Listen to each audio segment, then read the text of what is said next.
In the Mafia, your life is worth exactly what you can earn, and not a penny more. But what truly separates the foot soldiers from the kings? It's not just about money or muscle. It's about understanding the deadly rules of the game, where one wrong move can be your last. For some, the climb to the top is a life's work. For others, it's a fatal fall. This is the 7 levels of Mafia in The Sopranos. Level 1. Lowest influence. At the very bottom are the expendables. These are the young men who confuse ambition with a death wish. They see the glory of the life, but understand none of the rules. Matt Bevilaqua and Sean Gismonte were 2 associates desperate to make a name for themselves. They believed they could impress a higher-up by taking a shot at Christopher Moltisanti. While he wasn't a made man at the time, attacking Tony Soprano's nephew was still a fatal miscalculation, but the hit was a disaster. Christopher was badly wounded, but he managed to kill Sean during the attack. Matt ran away. But it wasn't long before Tony Soprano himself tracked him down and made an example of him, leaving his body to be found as a warning. Then there was Jackie Aprile Jr., a kid who had every advantage. His father was a respected boss who wanted his son to stay far away from the mob life. Tony even promised to keep him straight. But Jackie Jr. was lazy and believed his last name was a free pass. He decided to rob a high-stakes card game, but the robbery was a chaotic mess. He and his friends killed the dealer and wounded a made man. Unlike his father's clean jobs, Jackie Jr.'s robbery was a bloodbath that broke every rule, and his fate was sealed. These young men died because they tried to take a shortcut to power. But what about those who are close to the family but can never truly be a part of it? Level 2. Associates. This level is for the outsiders. They might have the trust of powerful men, but they don't have the protection of being a made member. They are assets, not family. Hesh Rabkin was a longtime advisor to Tony's father, and later to Tony himself. He was a smart businessman who Tony often went to for advice, but Hesh was Jewish, meaning he could never be an official member of the Italian mob. This meant his influence came from his wisdom, not from any real power within the family. Adriana Lacerva was born into the world of the mob and was the longtime girlfriend of Christopher Moltisanti. Lonely and naive, she became a perfect target for the FBI and was pressured into becoming an informant. In the end, she confessed everything to Christopher, believing they could run away together. Instead, he chose the family over her. He reported her to Tony, and Tony's right-hand man, Silvio Dante, drove her into the woods where she was never seen again. Then you have men like Perry Annunziata. He was a bodyguard and driver for Tony, a man nicknamed Muscles Marinara. His job was simple: be big, look tough, and drive the car. He was pure muscle, a temporary tool with no real influence. Being on the outside means you're always at risk. To get real protection, you have to be a soldier. But as the men in the next level discover, being made is often just a ticket to a different kind of prison. Level 3. Respected soldiers. These are the workhorses of the family. They are trusted to do the dirty work, but they will never be the ones giving the orders. Eugene Pontecorvo was a respected made man, but he was trapped. When he inherited $2 million, he begged Tony to let him retire and move to Florida. Tony's answer was simple: you took an oath. There are only 2 ways out of this life: a jail cell or a coffin. Squeezed from all sides, Eugene took his own life. Benny Fazio was the classic enforcer. He was loyal, tough, and always ready for action. Whether it was intimidating someone or acting as a getaway driver, Benny was the man for the job. But he was a worker, not a thinker, and would never rise above his rank. Furio Giunta was a weapon imported directly from Italy. He was ruthless, efficient, and feared by everyone.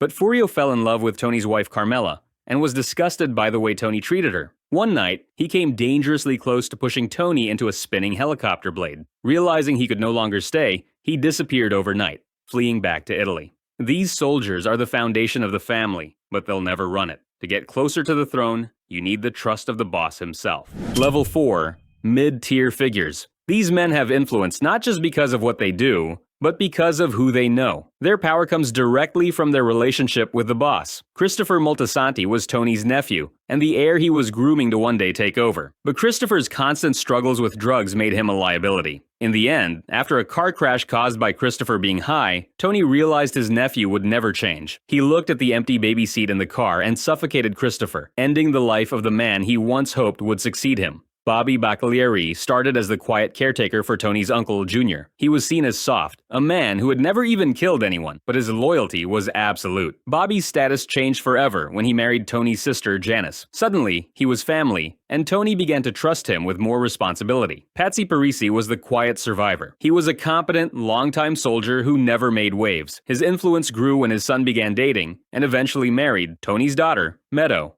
This strategic family connection secured his place in the inner circle. Being trusted by the boss gets you a seat near the head of the table. But to command your own table, you need to be a captain, a major earner who runs a crew and brings in the real money. Level 5. Capos and Major Earners. The Capos are the engines of the family, but their power is dangerously unstable. Ralph Cifaretto was the best earner in the family, running the highly profitable construction rackets. But Ralph was also wildly disrespectful and cruel. He pushed Tony too far, and one night, Tony snapped and killed his best earner in a brutal fight. Richie April was an old-school capo who got out of prison and refused to accept Tony's authority. He openly challenged the new boss, but in the end, it wasn't Tony who took him out. It was his own fiancée, Tony's sister Janice, who shot him during an argument.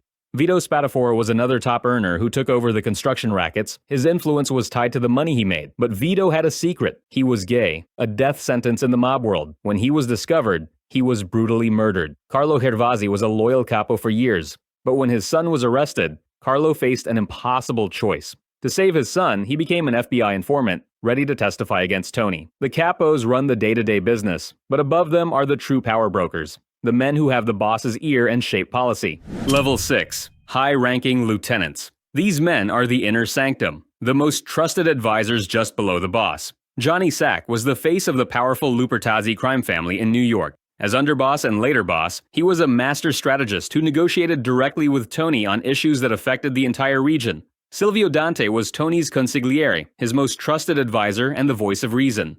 When Tony was angry and impulsive, Silvio was calm and strategic. Tony trusted him so much that when he was in a coma, he left Silvio in charge as acting boss.